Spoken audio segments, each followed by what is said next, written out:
क्या आपने कभी सोचा है जो लोग करोड़ों रुपया कमाते हैं शेयर मार्केट से, आखिर वो करते क्या है? क्या शेयर मार्केट सिर्फ अमीरों के लिए है? बिल्कुल नहीं। या कोई भी इसे स्मार्ट तरीक़ों से अपने पैसा को बना सकता है, ठीक है? और वो कैसे बन सकता है वो सारा कुछ हम लोग डिटेल में बात करते हैं। तो चलिए सब सारा कुछ हम लोग समझते हैं। पहले हम लोग समझते हैं कि ये है क्या, ठीक है? मान लीजिए कोई एक राहुल है, ठीक है? राहुल जो है वो एक एफएमसीजी का बिज़नेस करता है।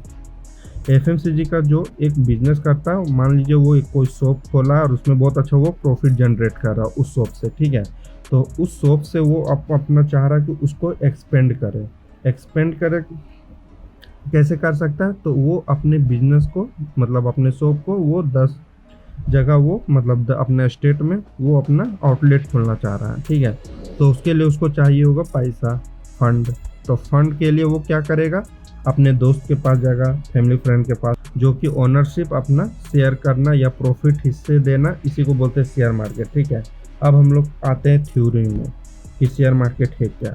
तो शेयर मार्केट एक जगह है, ठीक है, जहाँ पे कंपनी का मतलब शेयर बिकती है, सेल होती है, ठीक है, जिससे लोग वहाँ पे खरीदते हैं। जब आप कोई भी शेयर खरीदते हैं तो आप उस कंपनी के एक छोटे से मालिक बन जाते हैं, और जो भी कंपनी की प्रॉफिट होती है उसमें आपको एक दाम बढ़ता है, या फिर जो भी दाम बढ़ता है समय के साथ साथ उसमें आप लोग को एक मुनाफा होता है। लेकिन अगर नुकसान भी होता है तो आपके जो शेयर का वैल्यू रहता है वो घट जाती है, ठीक है? मतलब से फ़ायदा भी आपका, रिस्क भी आपका, ये चीज़ आप लोग ध्यान में रखिएगा। अब शेयर का जो बाय और सेल कैसे होता है उसको हम लोग डिटेल में समझते हैं, ठीक है? बाय और सेल कैसे होता है उसको हम लोग डिटेल में समझते हैं।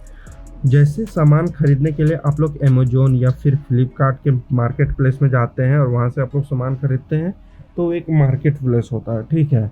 ठीक उसी तरह आप जब शेयर को बाय करेंगे या फिर सेल करेंगे तो उसके लिए आपके पास होना चाहिए स्टॉक एक्सचेंज, ठीक है? स्टॉक एक्सचेंज भारत में 2 ऐसे बड़े स्टॉक एक्सचेंज है, जो कि पहला है एक बॉम्बे स्टॉक एक्सचेंज, ठीक है, और दूसरा है एक नेशनल स्टॉक एक्सचेंज, ठीक है? अब हम लोग बात करते हैं कि ये है क्या, ठीक है? तो ये एक बोले जैसे कि आपको एक जो भी शेयर को आप लोग को बाय या सेल करना होगा तो इसके लिए आपको बॉम्बे स्टॉक एक्सचेंज का ज़रूरत पड़ेगा या फिर नेशनल स्टॉक एक्सचेंज का, ठीक है? अब हम लोग समझते हैं कि ये कहाँ पे आप लोग बाय और सेल कर सकते हैं। तो उसके लिए आप लोग को ज़रूरत पड़ेगा एक डीमेट अकाउंट का। तो डीमेट अकाउंट के लिए आप लोग को एक डीमेट अकाउंट खुलवाना होगा। कहाँ खुलवाना होगा? आपको ऐप में खुलवाना होगा, अपने मोबाइल ऐप में, ठीक है? तो मोबाइल ऐप में आप लोग को ऑनलाइन सारा काम होता है, ठीक है? तो वो कैसे खुलता है सारा कुछ हम लोग अगले वीडियो में बताएंगे, अगर आप लोग डिमांड करोगे तो, ठीक है? तो अब हम लोग आगे बात करते हैं कि इसका प्राइस, जो भी शेयर का जो प्राइस होता है वो कैसे तय होता है, सारा कुछ हम लोग डिटेल में बात करते हैं। अब ज़रा सोचिए एक शेयर की कीमत कैसे तय होती होगी। बिल्कुल वैसे ही जैसे सब्जी मंडी में डिमांड ज़्यादा होता है तो दाम भी ज़्यादा लगता है, ठीक है? अगर ज़्यादा लोग कंपनी के शेयर खरीदना चाहते हैं तो कीमत भी बढ़ती है। अगर लोग बेच रहे होते हैं तो उसका जो शेयर का प्राइस रहता है वो घट जाती है, ठीक है? मतलब प्राइस बदलता है डिमांड और सप्लाई पर, ठीक है? इसमें कई फैक्टर होते हैं, कंपनी का परफॉर्मेंस हो गया, या फिर देश का इकोनॉमी हो गया, या गवर्नमेंट पॉलिसी हो गया, या कभी सिर्फ न्यूज़ या रूमर से भी इफेक्ट पड़ता है इसका घटने का, ठीक है, शेयर का। और हम लोगों में से बहुत लोग कहता है कि शेयर मार्केट एक तरह का जुआ है, ठीक है, मतलब गेमलिंग है, ये करना सही नहीं होता है, ठीक है? बस बात इतना है कि आप लोग कभी गोल्ड ज़रूर खरीदे होंगे, ठीक है, या कभी प्रॉपर्टी ज़रूर लिए होंगे, या फिर कभी आपने एफडी ज़रूर करवाई होगी अपने बैंकों में, ठीक है?